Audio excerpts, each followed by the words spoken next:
Nah, kuliah terakhir saya ya, kemudian nggak ada uas-uasnya, saya nggak ngelaksanakan, nanti di apa diatur sama Bu Mona nanti ya untuk uasnya. Swastiastu, nama budaya, salam kebajikan, selamat sore, salam sejahtera untuk kita semuanya. Tapi yang 2 kali tidak ikut kuliah saya anggap sudah ini, kecuali ada izin. Nanti saya konsultasikan dengan Bu Mona. Kalau yang terlambat-lambat atau nggak ikut ujian, nanti saya kirim soal khusus. Atau kalau yang sudah ikut ujian, nanti nilai yang dikirimkan. Saya ambil supaya nilainya bisa membantu kelulusan adik-adik semua. Baik, ini ada yang terakhir ini kita lebih fokus ke bangunan gedung dan rumah susun ya.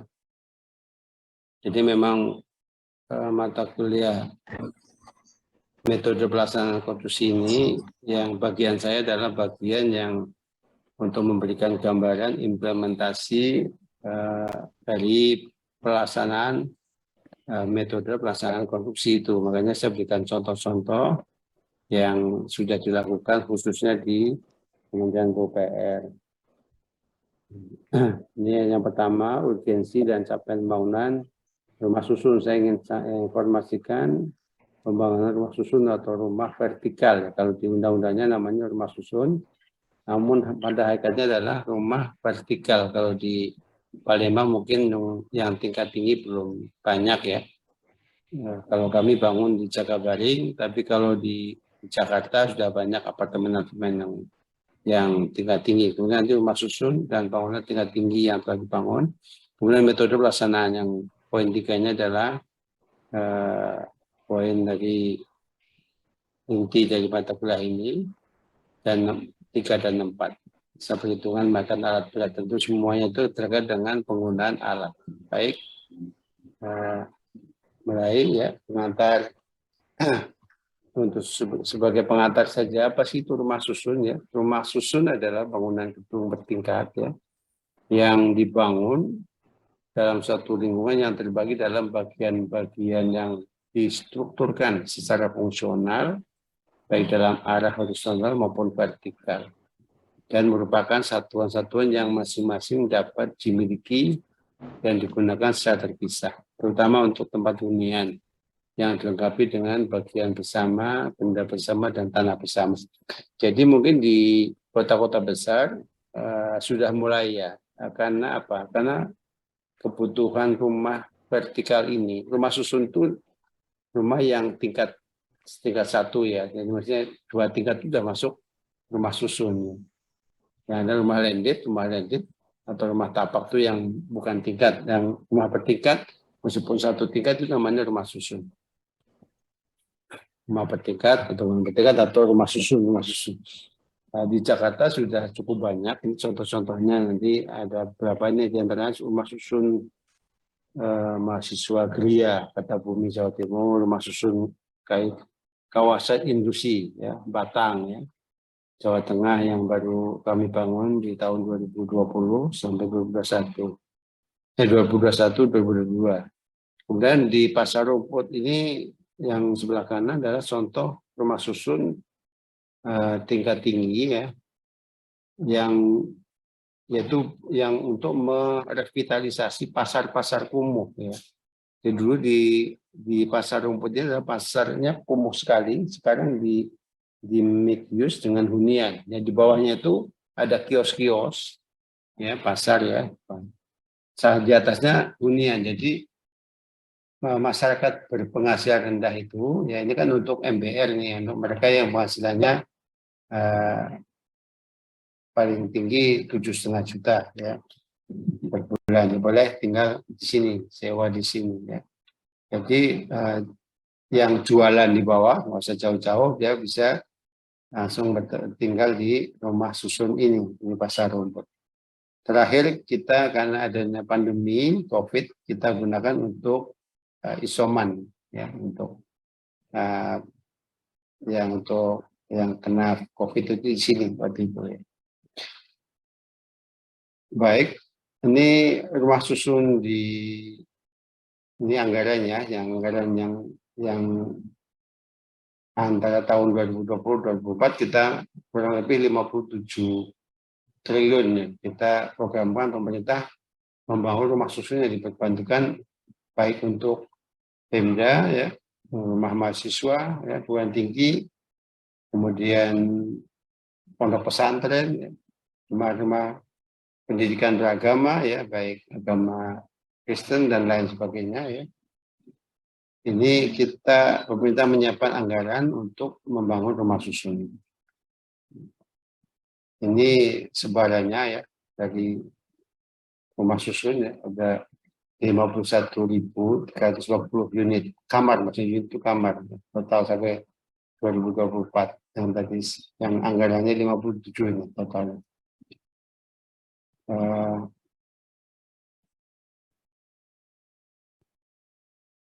Sasarannya apa? Sasaran tur rumah susun ini ya adalah untuk meningkatkan ya ketersediaan rumah yang layak huni. Jadi Undang-Undang Dasar itu mengamanahkan ya bahwa setiap warga negara berhak menerima tempat tinggal yang layak. Inilah dasar daripada pemerintah membantu membangun rumah susun bagi masyarakat-masyarakat yang memang tidak mampu ya, itu diberikan fasilitas rumah susun nempel ini ya untuk tinggal ya. Mereka tinggal dengan sewa yang sangat murah. Ya, untuk sekaligus untuk menata kota supaya tidak kumuh ya. Banyak semakin pesatnya urbanisasi membuat kota menjadi kumuh ya. Tempat tinggal yang biasanya tidak tertata ya di kota-kota, utama di pinggiran kota, apalagi kota Jakarta. Jadi kebijakan pemerintah ke depan ya untuk hunian di kota-kota besar harus vertikal. Terutama ke depan adalah untuk generasi milenial ya, seperti adik-adik ini nanti kan setelah lulus ya tentu butuh tempat tinggal sendiri, nggak akan selamanya ikut dengan orang tuanya, sehingga butuh hunian. Biasanya kalau generasi milenial ini sukanya tinggal di kota-kota, pusat kota ya, yang dekat dengan pusat-pusat perbelanjaan, aktivitas ya dan sebagainya. Dan generasi milenial ini tidak mau yang terlalu ribet, jadi maka itu yang simple dan dinamis. Jadi kalau ingin tinggal di apartemen atau rumah susun, nah kalau di Jakarta sekarang ada namanya TOD, Transfer Development, itu bangunan-bangunan yang terintegrasi dengan moda transportasi. Jadi kalau dari apartemen turun langsung naik MRT atau LRT gitu ya, atau busway langsung ke tempat tujuan di mana kuliah, kerja ataupun tempat aktivitas lainnya. Ini yang diharapkan oleh generasi milenial. Nggak mau suruh jalan baik ke depan ya, baik naik motor ya bahaya kecelakaan. Saya pakai mobil umum. Sekarang di Indonesia masih kesadaran menggunakan angkutan umum masih rendah, karena masih banyaknya kendaraan roda 2 di jalanan yang menambah tingginya angka kecelakaan. Ini problema di kota-kota besar di Indonesia. Ini di perkotaan ya. Ini karena adanya tadi ya. Kenapa? Karena adanya urbanisasi yang pertama. Kenapa perlu rumah susun di perkotaan? Tadi yang pertama adalah karena tingginya laju urbanisasi dan terbatasnya lahan. Lahan di kota di Palembang itu sudah tinggi sekali per meternya. Kalau mau membangun rumah landed, waduh udah sangat susah. Apalagi kalau adik-adik baru misalnya lulus kerja awal mulai ya, pemula untuk membangun rumah landed sangat mahal sekali. Saya belum mampu untuk beli tanahnya, kecuali dibantu sama orang tuanya ya. Nah ini maaf yang salah ketik bendungan.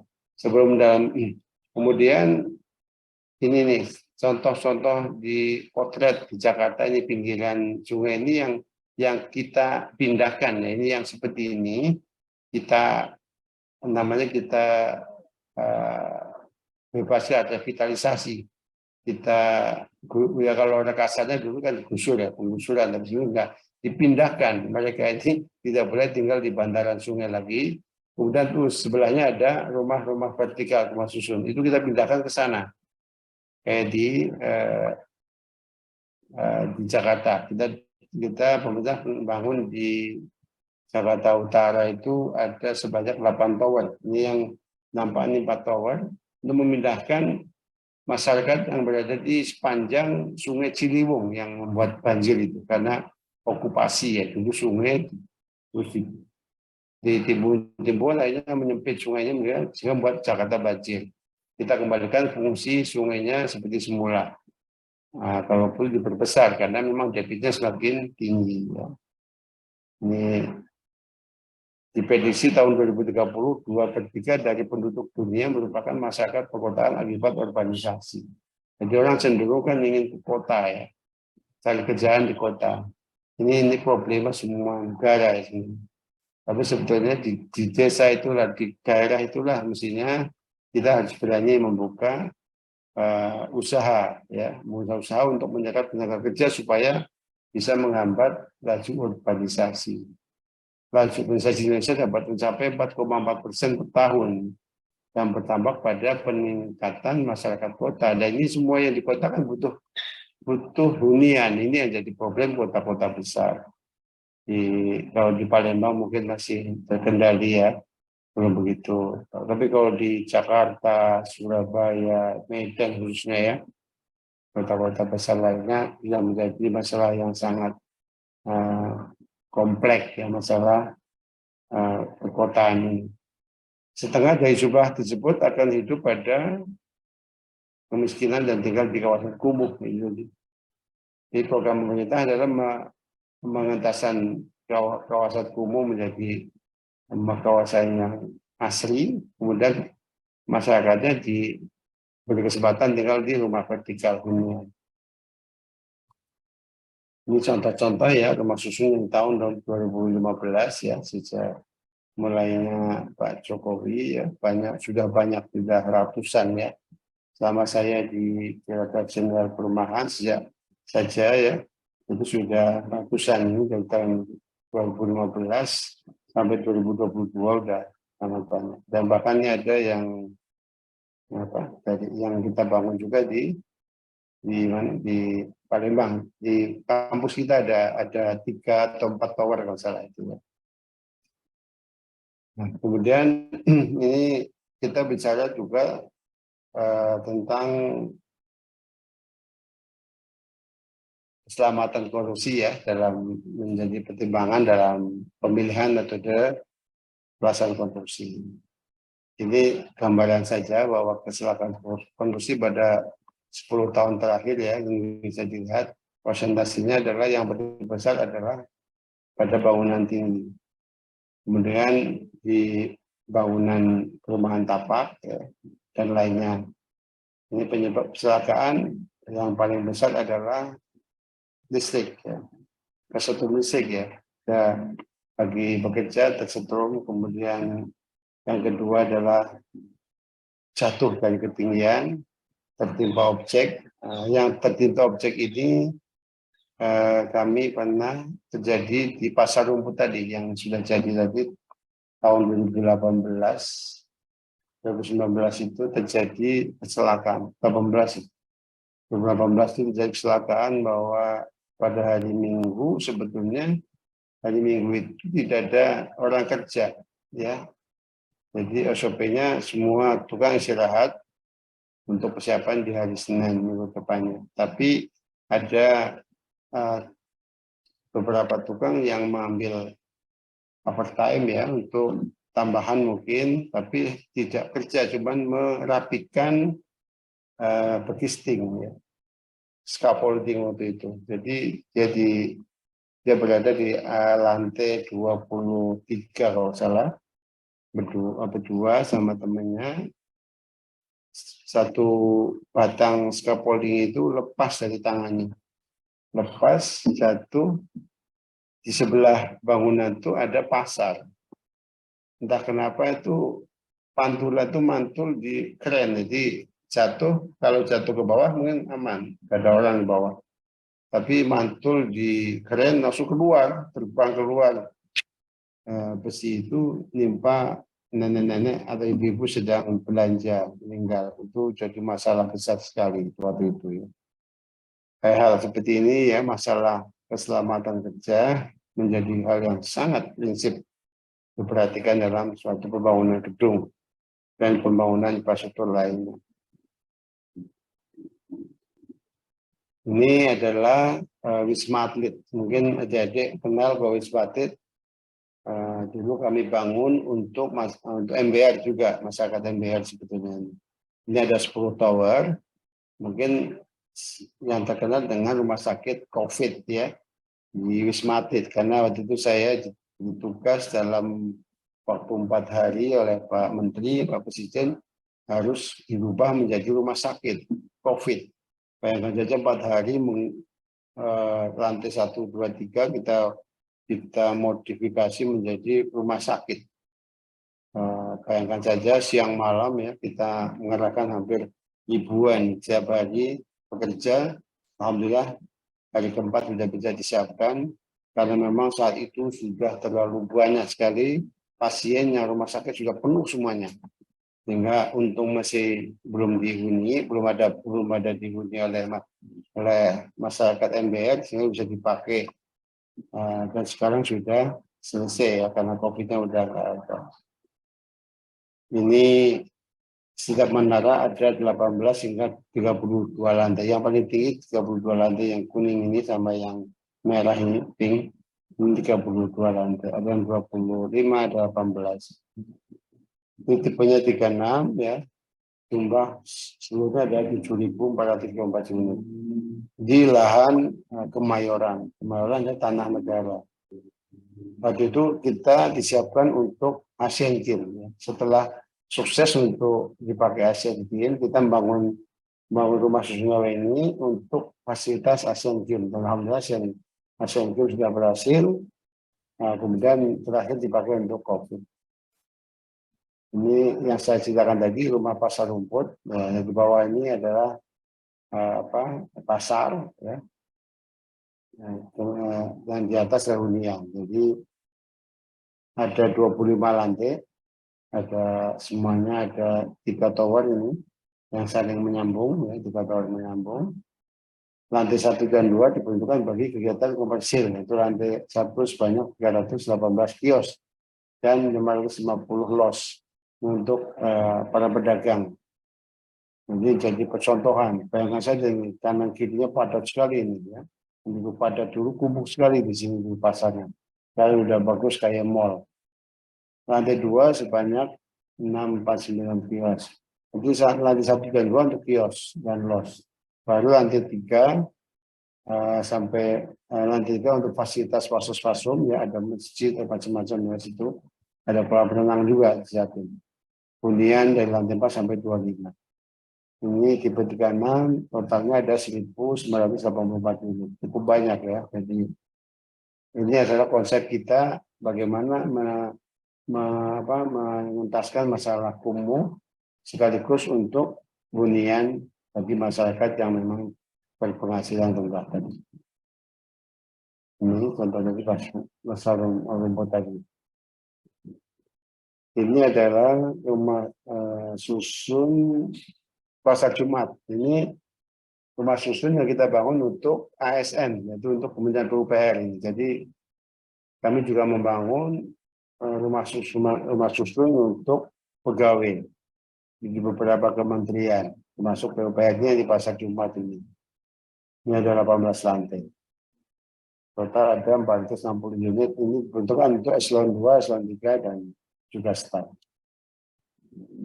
Ini apartemen-apartemen ya komersil yang dibangun oleh para pengembang. Mungkin kalau sekarang lagi pesat di daerah Jakarta Utara atau PIK ya. Pantai udah kapuk ya, PIK 1, PIK 2 ya, kalau ada di Jakarta kesannya sekarang udah ramai sekali. Ini salah satu tower-tower vertikal ya, apartemen ya, yang berbagai ada juga yang MBR yang untuk masyarakat berpenghasilan yang dibangun oleh Perumnas ya, BUMN atau ini oleh pengembang. Harganya bervariasi. Kalau adik-adik misalnya sudah mampu membeli, beli apartemen biasanya anak milenial. Kalau masih belum mampu sewa apartemen atau sewa rusunawa. Nah, sekarang masuk ke materi inti dari kuliah ini, metode pelaksanaan perencanaan pada pekerjaan bangunan rumah susun dan bangunan tinggi. Ini pendekatan penyusunan metode pelaksanaan rumah susun bangunan tinggi utamanya dilakukan pada masing-masing lingkup. Ada antaranya satu pekerjaan sama ya dengan seperti pekerjaan jalan, bendungan ya, sama pekerjaan persiapan, pekerjaan RK 3K konstruksi, baru pekerjaan struktur ya, baik standar maupun non standar. Kemudian pekerjaan arsitektur. Di bangunan gedung ada pekerjaan FE ya, mechanical engineering. Jadi inilah urutan daripada dan lain-lainnya ya, urutan daripada pelaksanaan kegiatan di bangunan dusun maupun gedung. Ini proses atau mekanisme urutan daripada metode pelaksanaan pekerjaan konstruksi di bangunan gedung ya. Dari pembersihan lahan ya, seperti sama ya di jalan ya. Harus kita pahami kalau ada nanti lulus sebagai sarjana sipil ya, kita langsung tahu bagaimana kalau dites ya, dites misalnya ada yang daftar di BUMN dites. Coba jelaskan metode pelaksanaan produksi bangunan gedung tingkat tinggi ya. Nah, langsung ada dia bisa ceritakan yang ini. Dari pembersihan lahan ya, persiapan alat berat untuk pekerjaan baik bisa ya bulldozer, excavator dan dam dan lain-lainnya yang dibutuhkan ya. Ini proses pembersihan lahan ya, dan clearing namanya ya. Siapa kemudian pekerjaan dinding dan penahan tanah. Kalau ada pekerjaan penahan tanah, jadi harus dibuat dulu misalnya jalannya ada berlareng apa bukit perbukitan ya, kita termasuk persiapan untuk pekerjaan fondasi ya, ada tes pengeboran, tes sondir atau pengeboran ya untuk tahu fondasi apa yang cocok untuk bangunan atau sudah sesuai dengan desain misalnya profile atau tiang panjang, tapi kita perlu memastikan biasanya. Kadang-kadang bukannya tidak percaya perencanaan, kadang ada yang kita tes lagi dengan por lagi untuk memastikan 1-2 titik. Biasanya untuk kedalamannya, karena sering terjadi di perencanaan misalnya kedalaman yang panjang misalnya cuma 18 meter. Ternyata kita lakukan boring lagi, ternyata bisa tembus sampai 30 meter. Ini yang sering terjadi juga karena ternyata analisis perencana itu memakai sondir. Sondir itu kalau ketemu daerah keras otomatis sudah optimum. Padahal bisa saja itu adalah lapisan film ya, fondasi bawah tanah itu ada tanah keras tapi tidak tebal sehingga bisa saja tembus atau runtuh kalau menjadi untuk penopang fondasi bangunan tingkat tinggi. Jadi ini disesuaikan juga dengan beban atau tingginya berapa lantai bangunan yang akan dibangun. Biasanya kita cek lagi, kontraktor nggak mau ambil risiko, bohir juga suruh ngecek lagi. Kemudian pekerjaan fondasi ya tentunya ya. Fondasi, pembuatan tulangan, kalau pakai profile ya ini, profile ini alat untuk melubangi profile ya. Kalau tiang panjang ya dengan alat panjang. Ini zoning atau kalau orang kampungnya bilang pokplang ya, kalau ini ya memastikan untuk zonasi pengadaan rumah, ini rumah susun kemampuan tingkat tinggi. Baru galian ya untuk pekerjaan galian, kaptil ya. Dan ingat bahwa buangan galian juga ini dihitung. Kalau tempat pembuangan galian ini juga terlalu jauh, hanya dihitung dalam penawaran lelang ya. Karena jarak itu tentunya akan mempengaruhi harga ya, dari tawaran. Ini persiapan tower kerennya ya. Bisa punya bangunan nanti pasti pakai tower keren ini ya, untuk membawa material maupun untuk elevasi ya, untuk mengelevasi dan untuk membantu mengangkut material ke tingkat yang lebih tinggi. Ini pengangkatan dibantu dengan keren. Hati-hati tadi setiap penggunaan alat berat harus diperhatikan keamanannya ya, sudah ditentukan. Mengangkat material seperti ini kalau nggak cermat bisa jatuh, bisa menimpa pekerja ya, sering terjadi kecelakaan konstruksi ya, itu jangan sampai. Lalu pecahan kolom, tangga, shear wall dan retaining wall apa sesuai dengan perencanaan yang ada. Dengan pekerjaan balok atau plat lantai. Jadi ini kalau tergantung daripada pekerjaan di lapangan ya, tidak semuanya seperti ini. Contohnya yang bisa saja tidak ada retaining wall ya, bisa saja ada basementnya, ada juga bangunan yang tanpa basement. Jadi disesuaikan dengan kebutuhan atau desain daripada bangunan itu kalau ditanyakan. Ini contoh desain beberapa sistem existing balok yang sudah diterangkan di kuliah pertama ya. Ini kira-kira sama ya. Bahasa ini sehingga nanti bisa dijadikan pedoman saja saat ada mungkin nanti bekerja ya setelah lulus itu ya, ini jadi bahan untuk referensi lah ya. Ini saya kira sudah saya jelaskan di kuliah pertama kalau salah. Nah, ini sudah sama yang pertama sudah ya. Ini juga pemasangan begising sekali lagi saya ingatkan sangat penting sekali karena sering terjadi pengecoran itu melengkung karena begisingnya tidak sempurna. Kadang-kadang kalau tidak dicek, kalau ada sebagai kapro atau sebagai pengawas lapangan dicek betul ini sebelum pengecoran bahwa beban short beton bagi lantai sangat berat. Jadi kalau begistingnya tidak sempurna ini bahaya untuk. Kalau balok misalnya melengkung itu berarti kekuatannya udah berbeda karena ada momennya akan bergeser. Ini contoh-contoh ya aplikasi begisting pada balok pada posisi apartemen bangunan tinggi ini ya. Jadi ada nanti pasti berbagai engineer lulusan teknik sipil akan ketemu seperti ini di lapangan. Tolong dipelajari betul ya kecermatan karena orang teknik sipil itu harus cermat ya. Cermat sesuai dengan perhitungan dan harus berpandangan ke depan. Jadi untuk manajemen risikonya harus selalu dipertimbangkan ya. Setiap kegiatan selalu dimitigasi manajemen risikonya. Kalau terjadi sesuatu apa yang harus dilakukan itu sudah ada planningnya harus ada. Ini contoh-contoh ya konsep dasar bising kepala kolom ya ini. Kalau ada misalnya udah kerja, ini jadikan referensi, nggak pusing-pusing lagi ya. Disimpan aja bahan kuliah saya nanti pasti berguna ini. Jadi nanti akan menemui di lapangan nantinya. Ya. Ini betul-betul implementasi di lapangan yang saya berikan ya.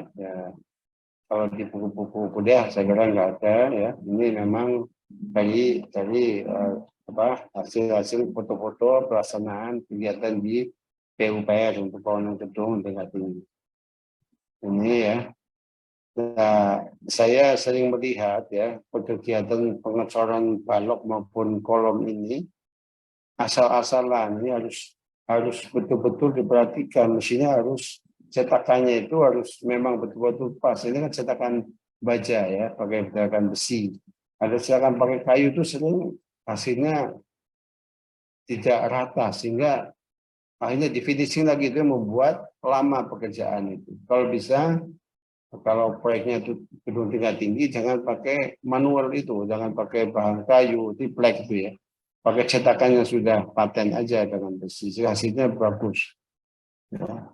Kadang-kadang kontraktor ada yang mencari untung besar, tapi risikonya tinggi, hasilnya juga jauh. Ya. Ini contoh-contoh hasil listing kepala kolom. Oke, yang terakhir ya, perhitungan pemakaian alat berat pada kursi, rumah susun, dan saya kira alat-alatnya tidak seperti peralatan di jalan, meskipun tetap menggunakan pas kegiatan tadi, landing atau penyiapan tanah dasar menggunakan alat-alat berat seperti loader, ekskavator, dan lain. Ini perhitungan ya, perhitungan doser kalau ini sama ya, udah diterangkan sebelumnya, kalau saya jelaskan lagi. Karena rumus-rumusnya sama, ya saya tidak tidak akan memberikan contoh pada hitungan-hitungan karena itu sudah diberikan tentunya oleh dosen-dosen lain ya. Kemudian rumusnya sudah tahu ini rumus sederhana. Ya ini untuk perhitungan dari alat-alat berat ya, untuk kalian gitu ya. Jadi rangkuman penggunaan alat berat, penggunaan rumah susun ya satu, penggunaan alat berat pada pembangunan rumah susun adalah alat yang banyak tersedia di pasaran sehingga tidak sulit untuk ditemukan. Ya, jangan membuat spesifikasi alat yang susah dicari. Dasar perhitungan produktivitas dan durasi pekerjaan menjadi dasar selanjutnya. Sama ya pada pekerjaan jalan maupun di SCA sama juga. Perhitungan durasi pekerjaan dengan produser ekskavator dapat berubah sebenarnya penggunaan berat dan sakit. Sebenarnya ini kita sudah dipisahkan pada kelas sebelumnya. Oke, jadi itu kuliah terakhir saya untuk solution dan pembangunan gedung. Kalau ada pertanyaan boleh. Ini sebelum saya kasih soal untuk dikerjakan. Dan nanti ada yang